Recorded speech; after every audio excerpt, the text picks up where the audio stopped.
Third year में जब मैं जेजेस कोलापाड़ में गया और तब मेरा एक्सीडेंट हुआ। रंग भी बहुत सारी चीज़ें कहते हैं। हमारे यहाँ पे सारे बंदर आते हैं, उन बंदर को हमको जगाना होता है क्योंकि हर बंदर में एक हनुमान छुपा होता है।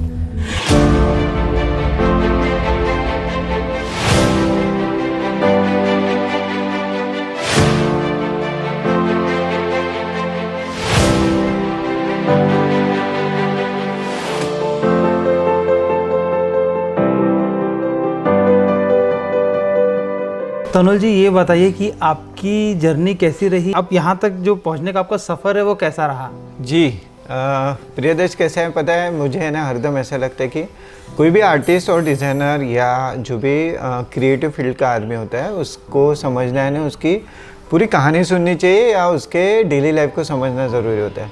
पापा आर्टिस्ट है, उनके पहले तो उनके ज़िंदगी में कोई आर्टिस्ट नहीं था, उन्होंने अपनी एक राह चुनी। तो आपने मूर्ति क्यों नहीं चुना? आप क्या करते हैं? वैसी स्टडी तो मैं स्कल्पचर की कर चुका था और मेरे फाइनल ईयर में ऐसा हुआ कि यानी थर्ड ईयर में जब मैं जेजेस कोलापाड़ में गया और तब मेरा एक्सीडेंट हुआ।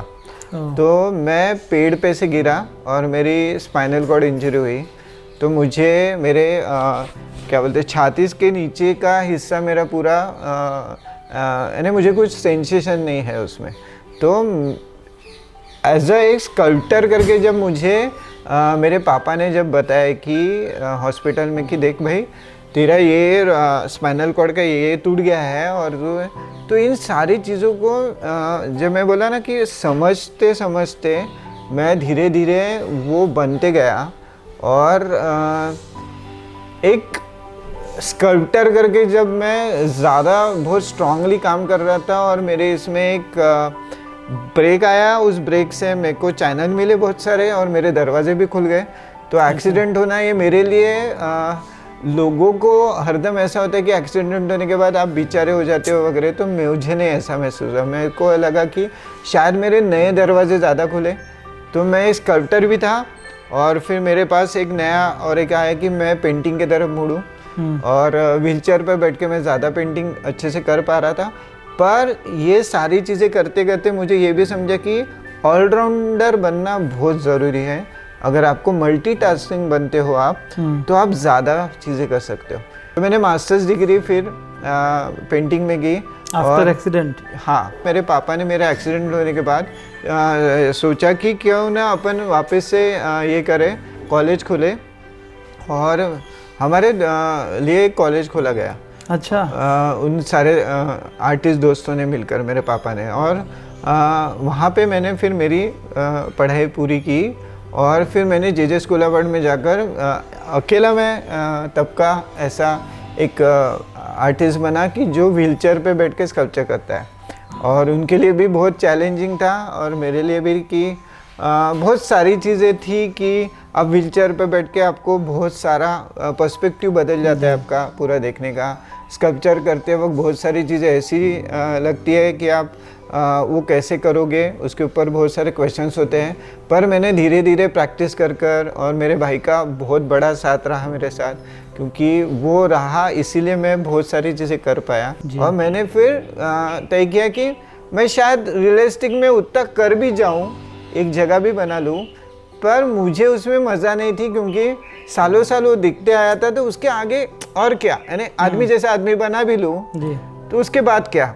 तो मैंने एब्स्ट्रैक्शन की तरफ ज़्यादा ये किया कि शायद मैं ऐसे करूँ तो मेरे लिए ज़्यादा खुशी होगी, क्योंकि हर आर्ट का आखिरी मकसद ये होता है कि पहला और आखिरी की खुशी देना। तो आपका ये जो आर्ट फॉर्म है, ये आपसे सुन के इतना ज़्यादा क्यूरोसिटी आ रही है कि आप प्लीज़ वो दिखाइए ना कि ये बिल्कुल।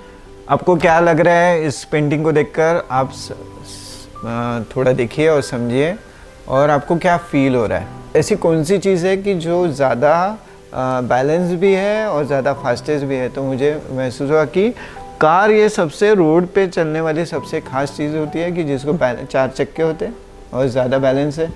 और मैंने उसको फिर मेरी सोच के लिए मैंने मेरे काम में डाला। हम किसी भी शक्ति को जब बोलते हैं तो शक्ति यानी स्त्री होता है, तो स्त्री रूप को मैंने आगे लेके गया कि आदि शक्ति को मैंने सोचा और मैंने उसको रखा और उसको एक रूप दिया मेरे ख्यालों से और मेरे ऐसे, और मैं उसको पेंटिंग में रखते गया। तो मैं एक पावर को दिखा रहा हूँ। तो इन सारी चीज़ों को मैंने एक सेमी एब्स्ट्रैक्शन के तरफ से पहले इमेजेस रखी कि सारे लोगों को मेरी जर्नी पहले समझे कि मैं किस तरह से सोचता हूँ, और फिर धीरे धीरे मैं एब्स्ट्रैक्ट की तरफ बढ़ता गया। तो अभी ऐसा है कि अभी इसमें ना आपको फिगर दिखेगी ना, मैं इन सारी चीज़ें करते करते मैं रंगों के साथ जब खेलते गया तब मुझे एहसास हुआ कि रंग भी बहुत सारी चीज़ें कहते हैं। तो आपकी खुशी, आपका एक्साइटमेंट, आपकी कल्पनाएं, हवा में उड़ने की इच्छा, आपका हर पल का एक एक विश्वास, और वो सब कुछ कलर में आते गया।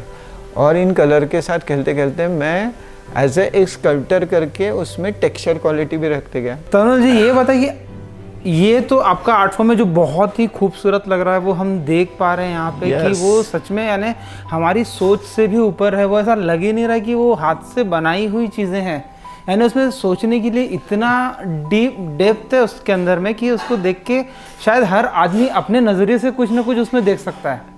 हाँ प्रियदर्श, पर ऐसा है कि ये सारी जर्नी की वजह से ही मेरे को मेरे लाइफ में और क्या करना है ये समझ में आई। और हमेशा ये महसूस होता है ना कि आप बहुत सारे आर्टिस्ट और डिज़ाइनर का काम देखते हो और आपको पता चलता है कि इतने इसमें क्या है ऐसा कि इतने लोग देखने आते, इसमें ऐसा क्या है कि इतने ज़्यादा पैसों में बिकती है। आपके एग्जीबिशन में आने वाले कॉमन मैन तक अपनी सारी चीज़ें पहुंचाना ये आपका फ़र्ज़ भी होता है। पोस्टर को देखकर किसी आदमी को समझना, उसमें लेटरिंग लिखी रहती है, पर एक पेंटिंग को देखकर किस तरह से समझना, ये क्वालिटीज़ सारे इंसान में भी आ गई अगर कि हम क्या महसूस कर रहे हैं जब हम पेंटिंग करते हैं, वो शायद सारे लोगों को समझे, तब हमारी ज़्यादा कला ज़्यादा उभरेगी और ज़्यादा खिलेगी भी। हम लोगों के लिए एक पेंटिंग यानी एक वाइट पेपर होता है और कुछ कलर्स होते हैं, लेकिन उसमें बहुत ज़्यादा डेप्थ है जो आपको इनसे मिलने के बाद में समझ में आ रहा होगा। तो तनुल दा, जैसे अभी आपने बताया कि आप एग्जीबिशन वगैरह करते हैं, तो पब्लिक के तरफ से, अपने व्यूवर्स के तरफ से मैं पूछना चाहता हूँ कि रिस्पांस कैसा आता है? क्योंकि रिस्पांस लोगों को वहाँ तक खींच के आना ज़रूरी नहीं है कि आप देखने जा रहे हैं तो आप वो पेंटिंग्स बाय करें, लेकिन ऐसा एक रीज़न आप उनको दीजिए कि जिससे वो देखने के लिए आए। एग्जीबिशन हॉल में हमेशा मुझे महसूस हुआ है कि लोग आते हैं और ऐसे गोल घूमकर चले जाते हैं। आपके रंगों में, आपके कुछ फॉर्म में ऐसी ताकत होनी चाहिए कि एटलीस्ट वो जाते जाते कहीं रुक जाए और फिर वो हमको क्वेश्चन पूछे। दोस्तों, तनुल दा की ये जर्नी सिर्फ यहाँ ख़त्म नहीं हुई, अभी तो इन्होंने खुद को जाना था, पहचाना था और इतनी सारी चीज़ें करके उसमें प्रो हुए। उसके बाद इनको लगा कि यहाँ तक का तो सफ़र ठीक है, लेकिन इसके आगे क्या? तो अब जो अपना आर्ट फॉर्म है ये लोगों तक पहुँचे और वो भी इसे समझे और इसमें काफ़ी ज़्यादा एक्टिव रहे। तो इसके बाद इन्होंने की एक प्लेटफॉर्म की शुरुआत, तो आइए उनसे जानते हैं। मेरे भाई ने और मेरे भाई की वाइफ फैमिली, इन तीनों ने मिलकर हमने पहले एक फाइन आर्ट कॉलेज चालू किया। उस फाइन आर्ट कॉलेज में एज ए डीन करके मैं पढ़ा रहा था, वो दोनों जन पढ़ा रहे थे और हम तीनों ने मिलकर एक कॉलेज खोला। और कॉलेज खोलने के बाद कॉलेज में जब एडमिशन लेने बच्चे आते हैं और कॉलेज लाइफ में सारे लोग मिलते हैं हमको, और बाकी भी कॉलेज के बहुत सारे हमको चीज़ें समझ में आई, तब चला कि यूनिवर्सिटी चल रही है, कॉलेजेस चल रहे हैं, पर उसमें आने वाले बच्चे को सिर्फ मम्मी पापा ने भेजा है इसीलिए आते हैं। बहुत सारे खुद के मन में है कुछ और कुछ कर दिखाना है इसलिए नहीं आते। तो इन सारी चीज़ों को समझते से हमको ऐसे लगे कि हमने कोर से काम करना चाहिए।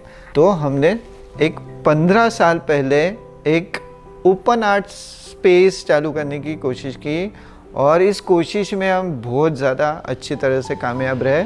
और हमने अलग एंगल, आपका सोचने का तरीका ही आप बदलो तो ही आप बहुत सारी चीज़ें कर पाओगे। ये हमारे में जैसे पनपी, हमारी आग सुलझी और ऐसी सुलझते सुलझते इतनी बड़ी वो हो गई। तो आज मुझे बहुत गर्व होता है कि हमने 15 साल पहले एक कुछ तो भी ऐसी चीज़ हमारे दिमाग में आई, हमने सोची और अलग एंगल का जन्म हुआ। यहाँ पे सारे दिग्गज यानी राइटिंग करने वाले, अच्छे फिल्म बनाने वाले, अच्छे पेंटर्स, अच्छे स्कल्प्टर, अच्छे डिज़ाइनर से लेके अच्छे गायक, अच्छे जो म्यूज़िक के अलग अलग बड़े ओहदे पे बैठने वाले सारे लोग भी, और नेताओं से लेके सब कुछ, क्योंकि पापा बहुत सारे नेताओं के स्कल्पचर बनाते हैं तो नेता भी बहुत आते हैं। तो इस वजह से अलग एंगल में ना किसी का कभी ये हुआ कि यही किस्म के लोग आए, ऐसा भी नहीं हुआ, या ऐसा भी नहीं हुआ कि यही लोगों को आने का इजाज़त है। ऐसे यहाँ पे सारे लोग आते हैं, हर किस्म के, हर उम्र के और हर ओहदे के लोग आकर वहाँ पे अपनी खुद को बहुत सही तरीके से समझ पाते हैं। तो तनुजा ये बताइए कि यहाँ पे स्टूडेंट्स इतना यानी आर्ट से रिलेटेड काफ़ी स्टडी करते करते फिर उन्होंने और कुछ अचीव किया है? अपने यहाँ पे क्या हुआ कि कोचिंग क्लास जैसा नहीं होने के कारण उनको समझकर हम उनके साथ बातें करना, उनकी लेवल से बातें करके उनको आगे लेके जाना, तो उनके लिए बहुत ज़्यादा कान खुले हो गए, उनकी आंखें ज़्यादा बढ़ गई और उनको नॉलेज ज़्यादा मिलने की वजह से वो नेशनल लेवल के, जैसे NID नाम का कॉलेज है जो गवर्नमेंट का है, NIF नाम का फैशन डे, MIT नाम का एक बड़ा कॉलेज है, एक सृष्टि नाम का बेंगलोर का है, बम्बई में बहुत सारे अलग अलग कॉलेजेस हैं।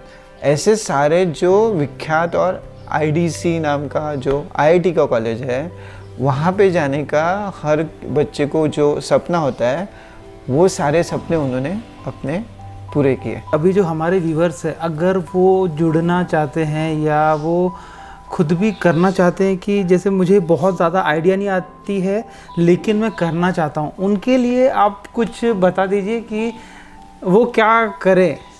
यस, ये हमारे लिए बहुत अच्छी बात होती है कि कुछ समझता नहीं है। सॉरी, मैं आपको एक इंटरप्ट करना चाहता हूँ, क्योंकि एक बार ऐसी हुआ था कि मेरे जो बॉस थे उन्होंने बोला कि आज सैटरडे है, आज हम लोग को पेंटिंग करना है। हाँ। तो हम बोले कि कुछ आता नहीं है, हम लोग नहीं करेंगे।